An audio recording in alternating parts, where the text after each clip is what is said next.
morning dear students, welcome to Paradise College. Students, last time हमने second page की translation की थी, maximum last से एक पैरा रह गया था। तो आज हम उस पैरा को कैरी करते हुए थर्ड पेज की ट्रांसलेशन करेंगे। पेज नंबर, ये सेकंड पेज है क्लियरिंग इन द स्काई का, इसका लास्ट वाला पैरा है, वहाँ से आज हम लोग स्टार्ट करेंगे इसकी ट्रांसलेशन। ओनली ट्वाइस, सिर्फ 2 मरतबा, twice mean 2 times, did my father stop, मेरा बाप रुका, टू वाइप, साफ करने के लिए, the sweat from his eyes, पसीना अपनी आंखों से, एज जैसे ही क्लाइंब, उन्होंने अबूर की, द सेकंड स्टीप ब्लफ, दूसरी अमूदी चट्टान, टूवर्ड की तरफ, the fingers of the pine, स्नोबर के दरख्त के सिरों की तरफ। डिड यहाँ पे स्ट्रेस के लिए यूज हुआ है।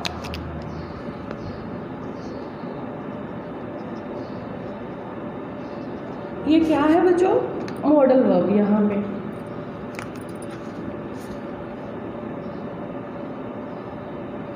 सेंटेंस ये पॉजिटिव है, तो यहाँ पे डिड का क्या काम है? ये तो वैसे पास्ट इंडेफिनिट के सेंटेंसेस नेगेटिव और इंट्रोगेटिव में यूज़ होता है ना, तो पॉजिटिव सेंटेंस में इसका क्या यूज़ है? ये स्ट्रेस के लिए यूज़ होता है। किसके लिए?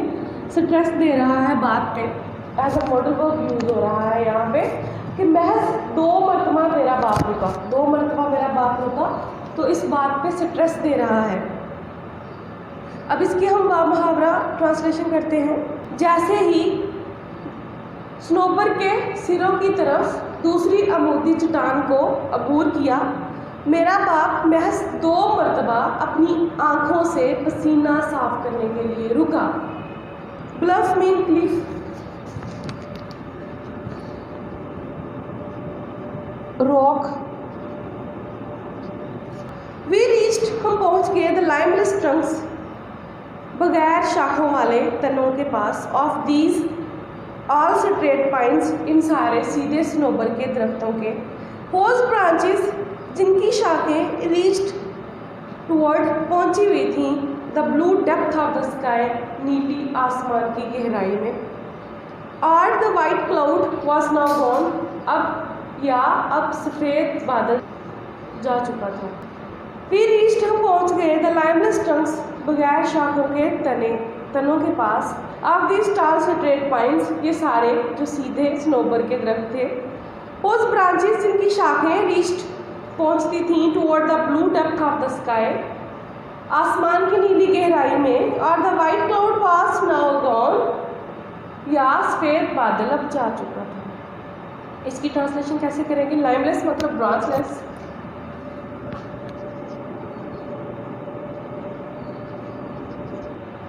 वो जो दरख्त थे उनके लाइमलेस ट्रंक्स, मतलब ये कोई दरख्त है, इसकी शाखें ऊपर है ना, ऊपर को लगी हैं, तो ये जो चीज़ है ये क्या है? Limbless trunk. तो वो लोग, ये पहाड़ी है, तो वो लोग इस चीज़ के पास क्या है, वहाँ पे पहुँच चुके थे, यहाँ पे वो लोग पहुँच गए थे। ऊपर जो अब बादल थे बने हुए, वो अब जा चुके थे, अब जस्ट ऊपर सीधा नीला आसमान ही नज़र आ रहा था। हम लोग बगैर शाखों के, हम लोग स्नोबर के, वो जो सारे सीधे स्नोबर के दरख्त थे, उनके बगैर शाखों के तनों तक पहुंच गए, जिनकी शाखें नीली आसमान की गहराई में जा रही थीं, या सफ़ेद बादल अब जा चुका था। आई सॉ, मैंने देखा, अ क्लियरिंग, एक साफ़ सुथरा खिताए राजी, मैंने एक साफ़ सुथरा खिताए राजी देखा, अ स्मॉल, एक छोटा, क्लियरिंग, साफ़ सुथरा खिता, of not more than 3/4 of an acre, जो कि किसी एकड़ के तीसरे चौथाई हिस्से से ज़्यादा नहीं था। In the heart of this wilderness, इस बंजर जंगली ज़मीन के वस्त में, right on the mountain top, बिल्कुल पहाड़ी की चोटी के ऊपर। हार्ट यहाँ पे सेंटर को, मिड को बोला गया है।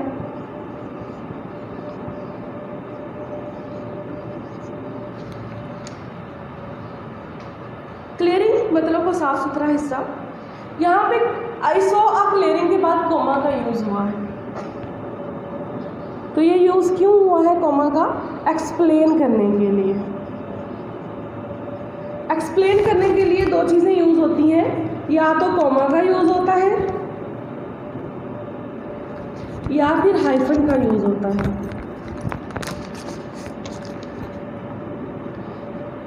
ये दोनों चीज़ें एक्सप्लेन करने के लिए यूज़ होती हैं। तो यहाँ पे एक्सप्लेन किसको करने लगा है? वो क्लियरिंग का। अ स्मॉल क्लियरिंग, मैंने एक साफ सुथरा खिता देखा। एक साफ सुथरा खिता जो कि किसी एकड़ के तीसरे चौथाई हिस्से से ज़्यादा नहीं था, और वो इस जंगली जगह पे पहाड़ी के बिल्कुल ऊपर वस्त में मौजूद था। 3/4 यहाँ पे कंपाउंड नाउन यूज़ हुआ है, तीसरा चौथाई हिस्सा।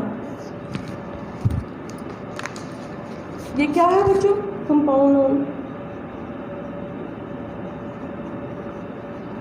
उसकी कौन सी टाइप है ये कंपाउंड नाउन की? हाइफनेटेड।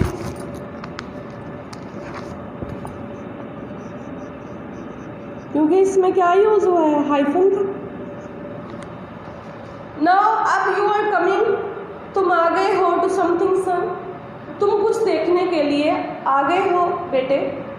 उसने कहा एज ही पुश्ड डाउन, जैसे ही उसने नीचे की द टॉप वायर, ऊपर वाली तार, so he could cross the fence, ताकि वो बाढ़ को अबूर कर सके। अब पहले हम रिपोर्टिंग की ट्रांसलेशन करेंगे, क्योंकि एज और इफ वाले क्लॉज की ट्रांसलेशन हम पहले करते हैं, तो पहले उसकी ट्रांसलेशन करेंगे। जैसे ही उसने ऊपर वाली तार को या बलाई तार को नीचे दबाया ताकि वो बाढ़ को अबूर कर सके, उसने कहा अब तुम आगे हो, तुम कुछ देखने के लिए आगे हो बेटे। Fence mean barrier, boundary, hedge.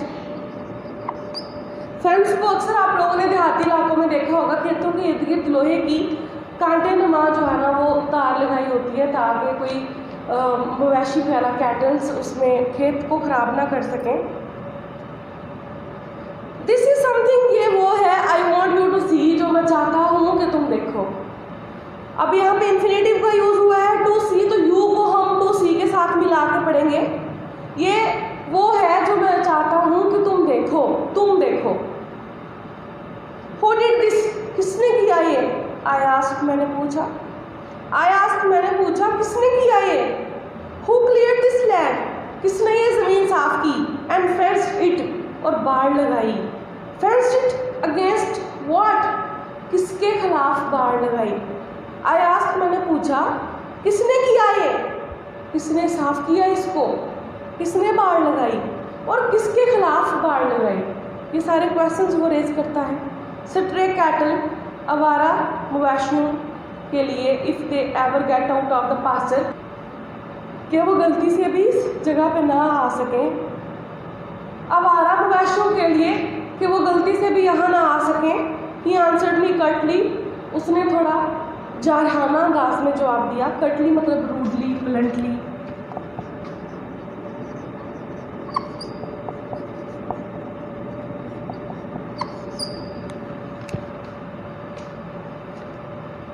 उसने जारहाना अंदाज में जवाब दिया। आई क्लियर दिस लैंड, मैंने ये ज़मीन साफ की। एंड आई फेंस्ड इट, और बाड़ भी मैंने लगाई। कहता है मवेशियों, आवारा मवेशियों के लिए, स्ट्रे मतलब वॉन्डरिंग, होमलेस।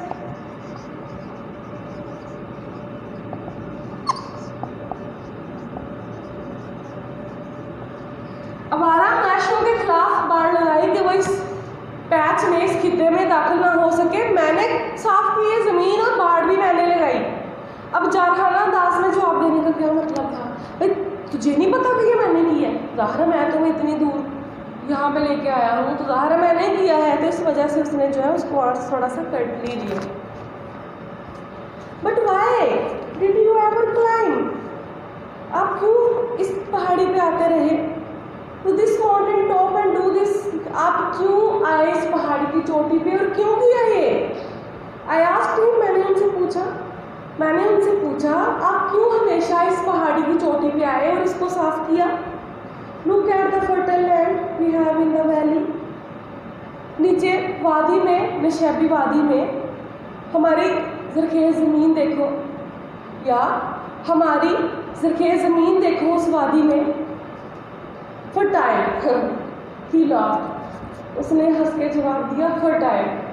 एज ही रीच्ड, जैसे ही वो पहुँचे, डाउन नीचे, एंड पिक्ड, जैसे ही वो नीचे झुके, एंड पिक्ड अप, और उठाया, a double handful of leaf rot long, गले सड़े पत्तों वाली मिट्टी को अपने दोनों हाथों में उठाया।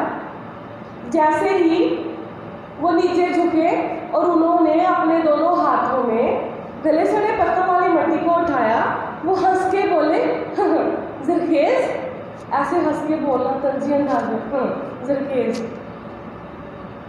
दिस इज़ द लैंड सन, ये है ज़मीन बेटा, दिस इज़ इट, ये है ज़मीन। I have tried all kinds of land, मैं हर किस्म की ज़मीनों को आजमा चुका हूँ। ये ज़मीन का मतलब ये है, ये असली ज़मीन मीन अच्छा फल देने वाली, अच्छा टेस्ट देने वाली ज़मीन है। नो मतलब क्ले, वो मिट्टी उठाई, सॉइल।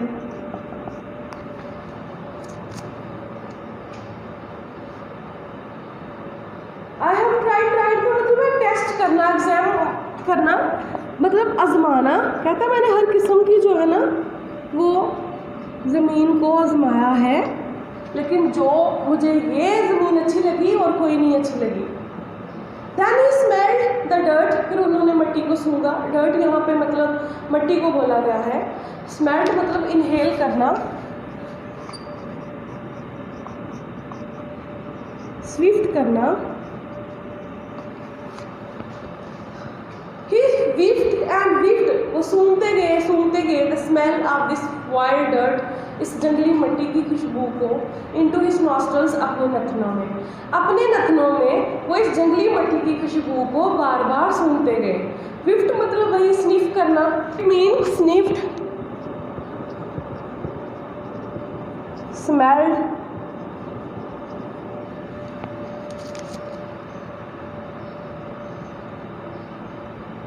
वो इस जंगली मिट्टी को अपने नथनों में बार बार सूंघते गए।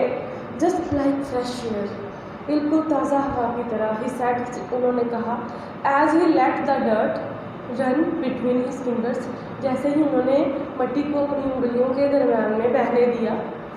जैसे ही उन्होंने मिट्टी को अपनी उंगलियों के बीच में बहने दिया, उन्होंने कहा बिल्कुल ताज़ा हवा की तरह।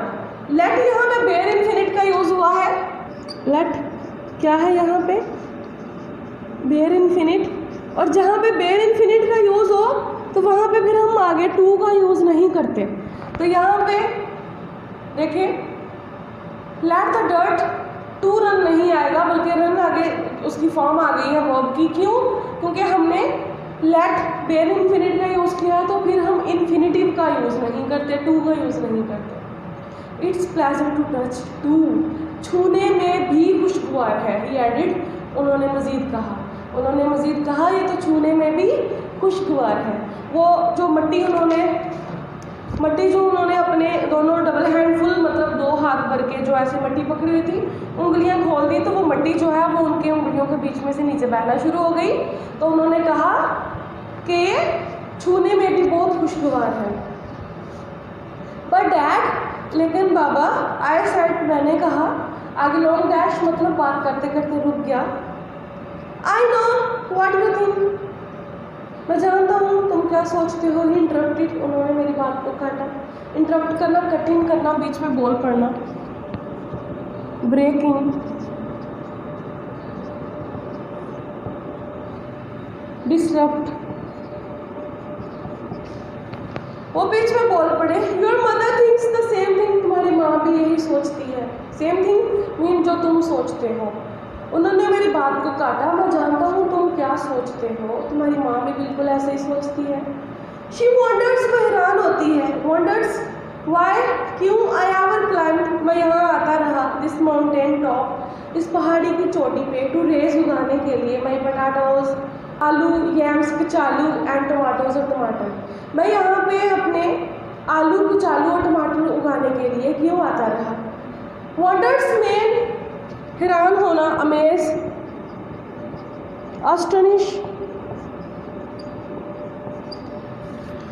वो हैरान होती है कि मैं क्यों इस पहाड़ी की चोटी पे आलू कचालू और टमाटर उगाने के लिए आता रहा। बट लेकिन जेस ही ऑलमोस्ट विस्पर्ड, वो तकरीबन उन्होंने सरगोशी की। विस्पर्ड मतलब मरमर करना, साइड मतलब थोड़ी सी हल्की आवाज़ में बोलना। Anything grown in new ground like this has a better flavour. Anything कोई भी चीज़, ग्रोन इन न्यू ग्राउंड नई ज़मीन पे उगी हुई कोई भी चीज़, लाइक दिस इस तरह की, हैज़ अ बेटर फ्लेवर अच्छा जायका रखती है। नई ज़मीन पे इस तरह की कोई चीज़ उगी हुई अच्छा जायका देती है या अच्छा जायका रखती है। वेट इंतज़ार करो अंटिल, यहाँ तक के माई टमाटोज आर राइट, मेरे टमाटर पक जाए। अंटिल यहाँ पे ड्रॉप ऑफ टाइम, ये क्या शो करता है टाइम को, कि उस वक्त तक इंतज़ार करो कि मेरे टमाटर पक जाए। You will never taste sweeter tomatoes in your life, तुमने इनसे ज़्यादा मीठे टमाटर अपनी ज़िंदगी में नहीं चखे होंगे। Sweeter comparative degree of adjective, अगर स्वीट टेस्ट होता तो वो सुपरलेटिव होती।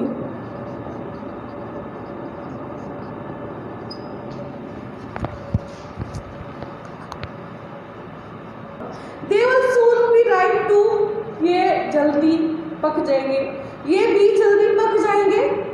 आई सेड, मैंने कहा, एज आई लुक, जैसे ही मैंने देखा, at the dozen or more rows, दर्जन या उनसे ज़्यादा कितारों पे ऑफ टमाटोज टमाटरों की, on the lower side of the patch, उस खित्ते के निचली सतह पे या नशेबी सतह पे। मैंने जैसे ही नशेबी सतह पे टमाटरों की एक दर्जन या दर्जन से ज़्यादा कतारें देखी तो मैंने कहा ये भी जल्दी पक जाएंगे। देन अबव द टमाटोज, फिर टमाटरों के ऊपर वर हाफ डजन, आधा दर्जन थी, रोज ऑफ यम्स, कचालू या शकरकंदियों की आधा दर्जन कतारें। अच्छा, फिर टमाटरों के ऊपर शकरकंदी की या कचालू की आधा दर्जन कतारें थीं। अबव द यम्स, कचालुओं के ऊपर वर थे परहैप्स शायद 3 डजन रोज ऑफ पोटैटोज, 3 दर्जन कतारें आलूओं की। अब इसका ज़रा स्ट्रक्चर देख लेते हैं कैसी थी ये। ऐसे ऐसे करके पैचेस बने हुए थे ना, ये यहाँ पे वो लोग इस टाइम उनका जो पीक पॉइंट है वो ये था। तो पहले क्या था, टमाटोज, यहाँ पे टमाटोज थे, यहाँ पे यम्स थे, यहाँ पे पोटैटोज थे। ये कितनी डजन थी? 1 डजन इनकी रोज थी। यहाँ पे हाफ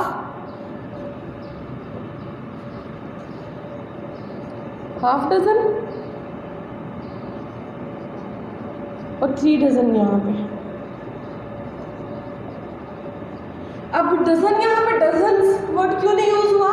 क्योंकि यहाँ पे आगे रोज वर्ड यूज हुआ है तो पीछे डजन सिंगल ही आएगा, क्योंकि हमने प्लूरल रोज को करना है, यहाँ पे डजन्स को नहीं। I don't see a weed in this patch, मुझे इस खित्ते में कोई जड़ी बूटी या घास नज़र नहीं आती। वीड मतलब ग्रास, जो खुद ब खुद उगने वाली हो, श्रब। कहता मुझे इस खित्ते में कोई घास नज़र नहीं आती। आई लाफ्ड, मैं हंसा। वॉन्ट दे ग्रो हियर, क्या वो यहाँ पे नहीं उगते? आई वॉन्ट लैटिन, मैं उनको उगने नहीं देता। एम यहाँ पे देम को बोला गया है, क्लासिकल वर्ड है इंग्लिश का, तो यहाँ पे इसका मतलब है देम। मैं उनको उगने नहीं देता, ही सेड, उन्होंने कहा मैं उनको उगने नहीं देता। नाउ अब this is what I have been wanting you to see, अब ये वो सारी चीज़ है जो मैं चाहता था कि तुम देखो। This is the cleanest patch ever I have ever seen, ये बेहतरीन साफ़ सुथरी जगह है जो मैंने कभी देखी हो। क्लीनेस्ट है तो ये कौन सी डिग्री है एडजेक्टिव की? सुपरलेटिव। आई ब्रैक्ट, मैं चिल्लाया या मैं पावरफुल आवाज़ में, ज़्यादा बुलंद आवाज़ से बोला। ब्रैक्ट मतलब boasted. But I still don't see, लेकिन मुझे अभी तक समझ नहीं आई। डोंट सी का मतलब है यहाँ पे अंडरस्टैंड।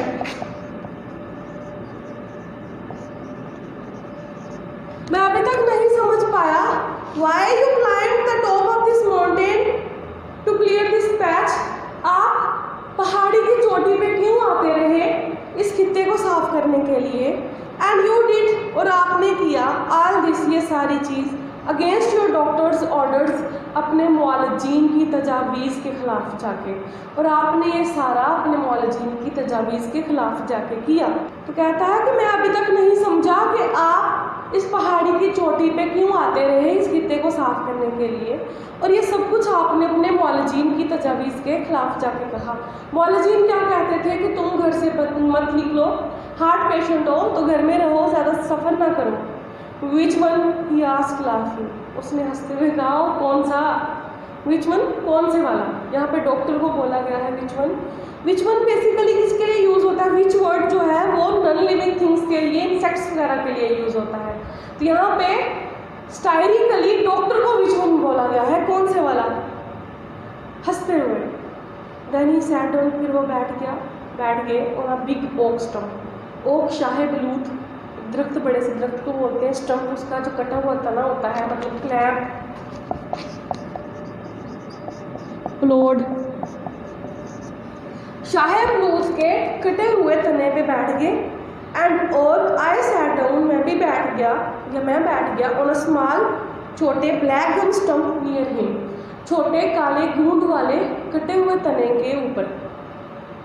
फिर वो शाहे बलूत के कटे हुए तने पे बैठ गए और उनके पास मैं काले गूंद वाले कटे हुए तने पे बैठ गया। This was the only place, सिर्फ यही वो जगह थी, ऑन द माउंटेन, पहाड़ी पे, वेयर, जहाँ पे the sun would shine to the ground, जहाँ पे सूरज की रोशनी ज़मीन तक जा सकती थी। यही वो पहाड़ी के ऊपर जगह थी जहाँ पे सूरज की रोशनी ज़मीन तक जा सकती थी। मतलब कि दरख्त इतने ज़्यादा थे, बहुत घना जंगल था, मुश्किल से ही वहाँ पर रोशनी पहुँचती थी। जहाँ पे वो लोग बैठे थे सिर्फ वहाँ से जो है वो सूरज की रेस आ सकती थी वहाँ तक। And on the lower side, और नशेबी तरफ ऑफ द क्लियरिंग, साफ़ सुथरे खित्ते के नशेबी तरफ, मतलब उस खित्ते से नीचे थोड़ी, देयर वाज अ रिम, वहाँ पे एक दायरा था, किनारा था, रिम मतलब बॉर्डर, एज, ब्रिम।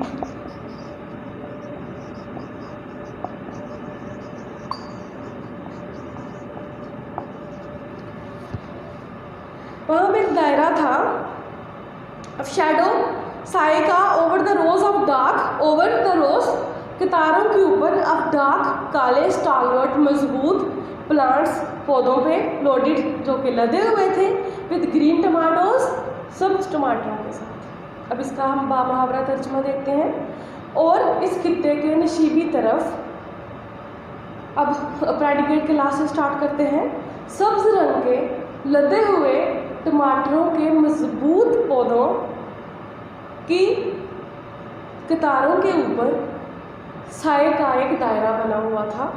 स्टालवर्ट का मतलब होता है स्ट्रॉन्ग, स्टडी।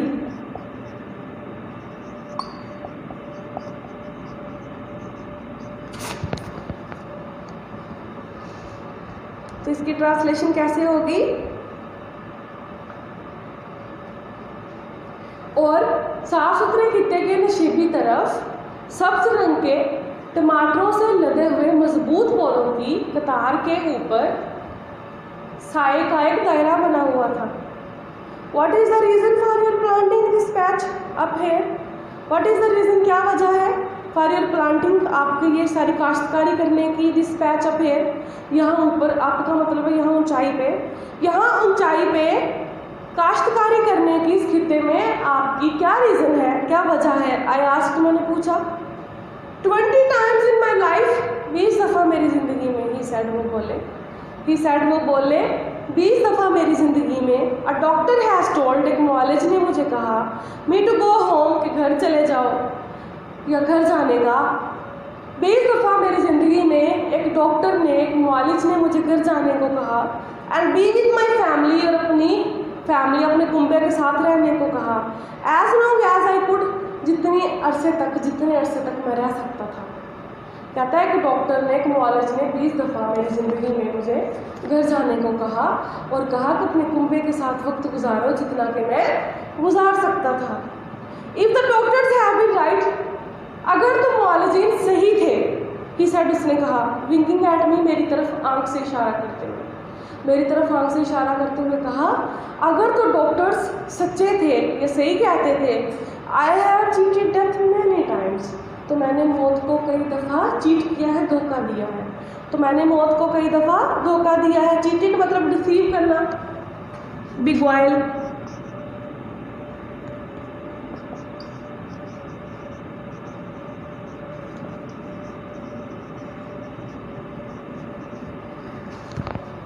तो मैंने मौत को कई दफ़ा धोखा दिया ना।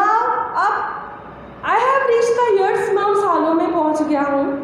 द गुड बुक अलाउस, जो अल्हामी किताब इजाज़त देती है टू मैन, एक आदमी को इन हिज लाइफ टाइम, उसकी ज़िंदगी में, उपान दिस अर्थ, इस ज़मीन पे रहने की। तो अब मैं उन सालों में पहुंच गया हूँ जिनकी अल्हामी किताब इस दुनिया में रहने की इजाज़त देती है। वो कितने years? 3 score years and 10, 3 score मतलब 20 years and 10 और 10, तो कितने हो गए? 70 years, 70 साल। बाइबल में क्या है कि एक इंसान जो है वो 70 ईयर्स तक जो है ना, उसको परमिशन होती है दुनिया में रहने की। इसके बाद की जो ज़िंदगी है वो उधार ली होती है, बारो। वो कैसे? अगर एक इंसान 50 ईयर्स की एज में मर गया है तो उसके 20 ईयर्स किसी और को दे दिए जाते हैं, और एक अगर इंसान 80 ईयर्स का होकर मरा है तो मतलब 70 ईयर्स उसकी एग्जैक्ट एज थी, 10 ईयर्स उसको गिफ्ट कर दी गई है, उधार दे दी गई है ज़िंदगी। तो कहता है कि बाइबल कहती है कि एक इंसान की एग्जैक्ट जो लाइफ होती है वो 70 ईयर्स होती है इस दुनिया में। तो मैं 70 साल का हो गया हूँ। ही गॉट अप फ्रॉम, वो उठ खड़ा हुआ। गॉट अप, उठ खड़ा होना, स्प्लिट प्रपोजिशन गॉट के साथ अप का यूज़। द स्टम्प, तने से वो उठ खड़ा हुआ या वो उठ खड़े हुए। एंड वाइप, और साफ किया। The rain drops of sweat, पसीने के कतरे। फ्रॉम हिज रेड रिंकल्ड, अपने सुर्ख झुर्रियों वाले फेस, चेहरे से। With his big blue Bandana, अपने बड़े नीले रुमाल से। अब इसकी ट्रांसलेशन कैसे करेंगे? अपने बड़े रुमाल से, अपने सुर्ख झुर्रियों वाले चेहरे से पसीने के कतरे साफ करते हुए वो उठ खड़े हुए, उस तने से उठ खड़े हुए। एंड समथिंग एल्स, जैस, और कुछ और भी है। जैस अगेन यहाँ पे वोकेटिव नाउन। ही सेड, उन्होंने कहा, मोशनिंग, इशारा करते हुए, for me to follow him, कि मैं उनके पीछे चलूँ। To the upper edge of the clearing, इस साफ सुथरे खित्ते के बिल्कुल ऊपर वाले किनारे की तरफ। फिर उन्होंने मुझे कहा, अब इस साफ सुथरे खित्ते की ऊपर की जानब चलने के लिए उन्होंने मुझे इशारा किया और कहा, कुछ और भी है जैस। यू वॉन्ट अंडरस्टैंड, तुम नहीं समझोगे। वॉन्ट वहाँ पे कॉन्ट्रैक्शन है वुडंट या विल नॉट की।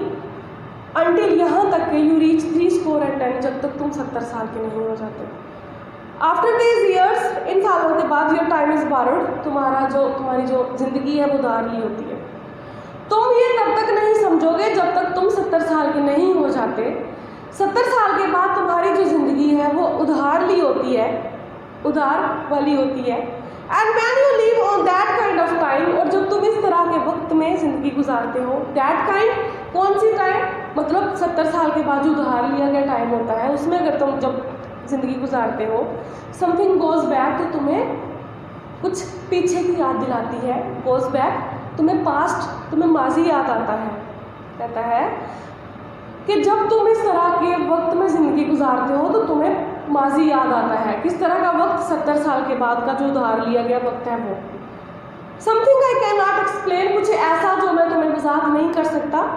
मतलब तुम मेरी फीलिंग्स, तुम अभी समझ रहे होंगे कि मैं पता नहीं ये सब कुछ क्यों कर रहा हूँ, मैं क्यों तुम्हें पहाड़ी की चोटी पे लेके आया, मैं क्यों तुम्हें सारा पास्ट याद करवा रहा हूँ। ये तुम तब तक नहीं समझोगे जब तक तुम 70 ईयर्स के नहीं हो जाते। ज़ाहिर है, जब इंसान ओल्ड हो जाता है तो उसको पता होता है कि आज नहीं तो कल उसकी मौत वाक़ हो जाएगी, उसकी ज़िंदगी ख़त्म होने वाली है।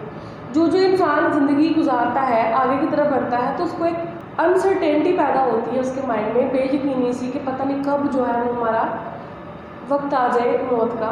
तो कहता है कि जब तुम भी बूढ़े हो जाओगे तो तब तुम समझोगे तुम्हें पास्ट माजी क्यों याद आता है, तब तुम्हें कोई चीज़ पीछे को लेके जाएगी बार बार। कुछ ऐसा जो मैं एक्सप्लेन नहीं कर सकता, वजाहत नहीं कर सकता। You go back to the places you knew and love, तुम उन जगह पे जाओगे, उन जगह पे जाते हो जिनसे तुम्हें प्यार था, जहाँ पे तुमने वक्त गुजारा। Students, we have completed the third page of translation of clearing in the sky.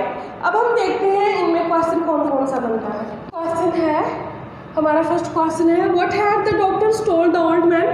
Doctors ने बूढ़े आदमी को क्या कहा था? उन्होंने कहा था, क्या कहा था? Not to walk even at the city block, city block तक भी पैदल नहीं चलना। Get a taxi to go home,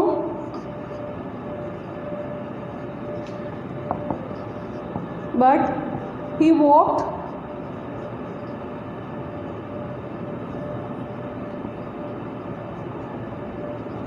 5 miles from uphill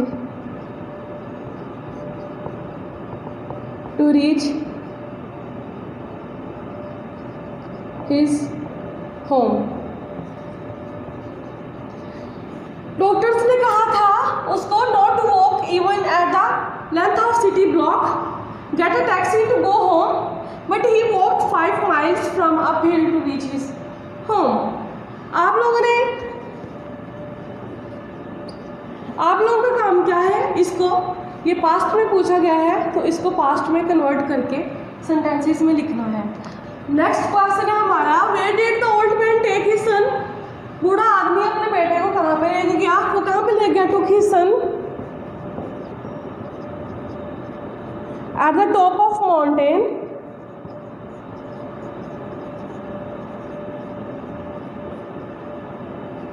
to show him a clearing. He wanted appreciation इसकी of his hard work। वो क्या करना चाहता था? अपने बेटे को शो करवाना चाहता था हिज अचीवमेंट्स।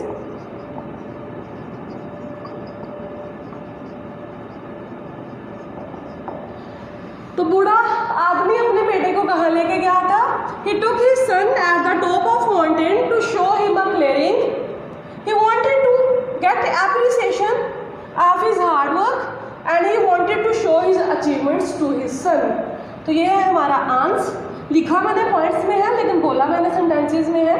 आपने इसको क्या करना है? सेंटेंसेस में कन्वर्ट करना है। तो आज का हमारा लेक्चर यहीं पे खत्म होता है। नेक्स्ट लेक्चर में इंशाल्लाह हम next page with synonyms and questions with grammar attempt करेंगे। अल्लाह हाफिज़, टेक केयर।